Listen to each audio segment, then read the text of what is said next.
Halo semuanya, selamat datang di video pembelajaran kita hari ini. Semoga kalian dalam keadaan sehat dan siap untuk belajar bersama. Sobat ekonomi, pernah nggak kamu belanja tapi lupa bawa uang tunai? Tapi tetap bisa bayar pakai HP? Yaps, itu karena kita hidup di era sistem pembayaran modern. Dalam video ini, kita akan bahas mulai dari pengertian sistem pembayaran, sejarah jenis-jenisnya, hingga teknologi terbaru yang bikin transaksi jadi makin mudah. Sistem pembayaran adalah cara atau mekanisme untuk memindahkan uang dari satu pihak ke pihak lain dalam sebuah transaksi. Menurut Bank Indonesia, sistem ini mencakup aturan, lembaga, dan infrastruktur yang memungkinkan transaksi berjalan lancar. Jadi setiap kali kamu bayar di kasir atau transfer lewat aplikasi, itu bagian dari sistem pembayaran. Sebelum ada uang, manusia pakai sistem barter, menukar barang dengan barang. Tapi barter ini ribet, karena sulit menentukan nilai yang setara. Lalu, lahirlah uang logam dan kertas. Di zaman modern, kita sudah pakai kartu, transfer bank, dompet digital, bahkan cryptocurrency seperti Bitcoin.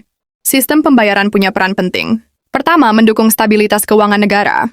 Kedua, jadi saluran kebijakan moneter. Ketiga, membantu efisiensi ekonomi. Agar aman dan efisien, sistem pembayaran juga harus memenuhi prinsip-prinsip punya dasar hukum yang jelas, mampu mengelola risiko transparan, dan bisa menyelesaikan transaksi tepat waktu.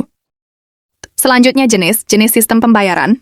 Jenis sistem pembayaran yang pertama adalah pembayaran tunai. Ini adalah metode paling tradisional dan paling mudah dikenali. Dalam sistem ini, kita menggunakan uang fisik baik uang kertas, maupun uang logam untuk melakukan transaksi ekonomi. Jadi ketika kamu membayar di warung pakai uang 2.000 atau 50.000, itulah pembayaran tunai. Pembayaran tunai memiliki beberapa keunggulan. Pertama, prosesnya cepat dan tidak memerlukan perangkat tambahan, seperti kartu atau jaringan internet. Artinya, sistem ini tetap bisa berjalan meskipun sinyal lemah atau listrik padam. Cocok sekali digunakan di daerah terpencil, atau untuk transaksi sehari-hari seperti beli gorengan, naik angkot, atau parkir motor. Namun, tentu saja ada kekurangannya. Pembayaran tunai kurang efisien untuk transaksi dalam jumlah besar. Bayangkan kamu harus membawa uang tunai ratusan ribu atau bahkan jutaan rupiah, risiko kehilangan atau pencurian jadi tinggi. Selain itu, sulit juga untuk melacak pengeluaran, karena tidak ada catatan otomatis. Seperti di rekening bank. Sekarang kita bahas sistem pembayaran non-tunai, yaitu metode pembayaran tanpa menggunakan uang fisik. Sistem ini memanfaatkan perantara seperti kartu, rekening bank, aplikasi digital, bahkan kode QR atau mata uang kripto. Beberapa jenis pembayaran non-tunai yang sering kita temui, pertama kartu debit dan kartu kredit. Kartu debit terhubung langsung dengan saldo di rekening kamu. Saat digunakan, dana langsung terpotong dari tabunganmu. Sementara itu, kartu kredit memungkinkan kamu berhutang sementara kepada bank dan membayar belakangan biasanya dengan bunga jika lewat jatuh tempo. Kedua, transfer bank. Melalui layanan internet banking atau mobile banking, kamu bisa memindahkan dana ke rekening lain hanya lewat HP. Cukup masukkan nomor rekening tujuan, jumlah transfer, dan selesai. Semuanya instan dan tanpa harus datang ke bank. Kemudian atau dompet digital atau e-wallet. Contohnya seperti GoPay, OVO, Dana, Link Aja, dan lainnya. Kamu bisa mengisi saldo, top up, lalu gunakan e-wallet itu untuk bayar makanan, ongkos ojek online, bahkan beli pulsa atau tiket bioskop. Praktis, cepat, dan semua riwayat transaksi tercatat dengan rapi. Keempat, QR Code Payment. Kamu cukup scan kode QR yang tersedia di toko, warung, atau kafe. Setelah itu tinggal klik bayar, dan dana langsung terkirim ke penjual. Fitur ini sangat populer karena bisa digunakan oleh siapa saja, bahkan oleh pedagang kecil sekalipun. Selanjutnya penjelasan mengenai teknologi pembayaran modern.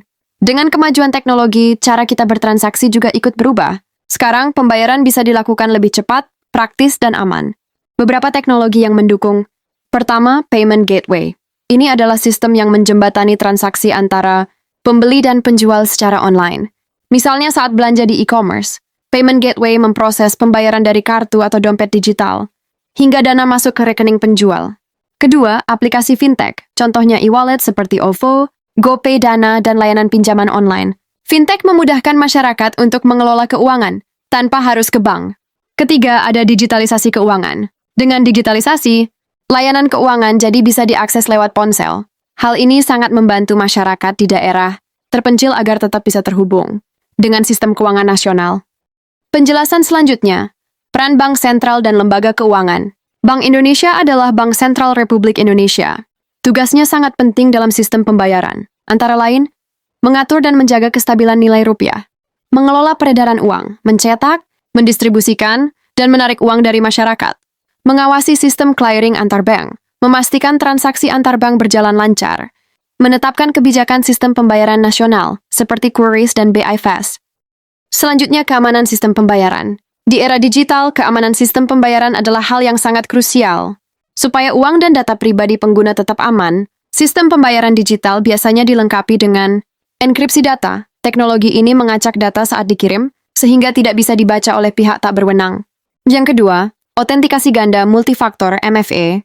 Selain password, pengguna harus memasukkan kode OTP atau menggunakan SIDIC, jari wajah untuk mengakses layanan.